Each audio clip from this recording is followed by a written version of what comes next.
Bonjour à toutes et à tous. Sur la base de l'avis rendu hier par le Conseil constitutionnel, le président de la République a promulgué la loi modifiant le dispositif pour faire face à l'urgence sanitaire. En premier lieu, il nous semble important de rappeler que tout fonctionnaire a obligation de neutralité et devoir d'obéissance par rapport aux lois et règlements en vigueur. S'agissant de l'obligation de neutralité, les représentants du personnel élu peuvent déroger à cette loi et s'exprimer au nom de l'ensemble des adhérents qu'ils représentent. C'est pour cette raison que nous continuons à communiquer et à vous informer sur les dispositions en vigueur afin de garantir non seulement la sécurité des opérants, mais aussi la sécurité des personnes que nous avons à en prendre en charge quotidiennement. Ainsi, nous allons rappeler les règles qui ont été édictées par la Direction générale de la sécurité civile et de la gestion des crises en rapport avec le dispositif législatif qui vient d'être adopté. Il est important de souligner que les craintes que nous avions manifestées lors des débats ont bien été retenues afin d'éviter les impossibles opérationnels dès aujourd'hui. Nous allons donc détailler les dispositions retenues et qui sont immédiatement applicables. Si l'obligation vaccinale est bien confirmée pour les sapeurs-pompiers, il est toutefois prévu différentes phases. Tout d'abord, une première phase qui débute dès aujourd'hui et jusqu'au 15 septembre. Les personnels ne pouvant justifier des obligations prévues par la loi pourront continuer à exercer leur activité en justifiant d'un test de dépistage RT-PCR ou un test antigénique négatif. Notons qu'un décret modificatif devrait établir le délai de validité de ces tests. Pour la deuxième phase, du 15 septembre au 15 octobre inclus, pourront participer aux missions de sécurité civile, en plus des personnels vaccinés, les personnels ayant fait l'objet d'une première injection vaccinale, ainsi que le résultat d'un test virologique négatif. Dans ce contexte, un certain nombre de services incendies ont d'ores et déjà anticipé en proposant de nombreux créneaux de vaccination pour les sapeurs-pompiers eux-mêmes.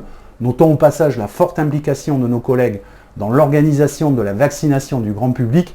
Il était somme toute légitime d'accorder une place privilégiée pour les sapeurs-pompiers. Notons également que la Direction générale de la sécurité civile rappelle la mission des services de santé et de secours médicaux, des services d'incendie, pour assurer le suivi exhaustif de la vaccination des sapeurs-pompiers.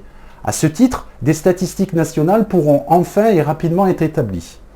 Il est également rappelé la possibilité pour les services incendies de procéder à la réalisation de tests lors de la prise de garde sous la supervision d'un personnel habilité. En revanche, nous émettons une très grande réserve à ce que ce soit le personnel d'encadrement des unités opérationnelles qui soit en charge de cette supervision dans le cadre des autotests comme cela semble être envisagé.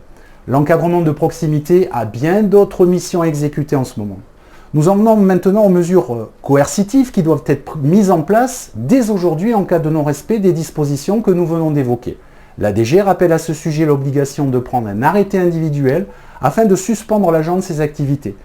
Bien qu'il s'agisse d'une véritable obligation de vaccination, il n'en demeure pas moins que par respect pour ceux qui y sont opposés, la procédure leur permet de produire un justificatif afin de poursuivre leurs activités. Nous resterons vigilants sur cette phase. Pour terminer, car cela semble utile de le rappeler, vacciné ou non vacciné, le respect des gestes barrières doit être la priorité, des règles à respecter et l'isolement organisé des personnes positives asymptomatiques. Notons la bienveillance globale qui est organisée par les services incendies à ce sujet. Nous n'avons pas souhaité nous associer aux différents mouvements organisés par d'autres organisations syndicales, nous respectons leur choix, mais Avenir Secours a préféré accompagner et éclairer nos adhérents dans une situation complexe, anxiogène et qui divise et fracture notre société.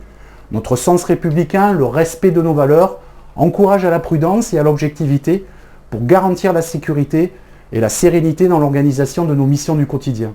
Bon courage à toutes et à tous et pensée particulière à nos collègues des Antilles, mais aussi de la Réunion qui font face à une très forte tension. À très bientôt.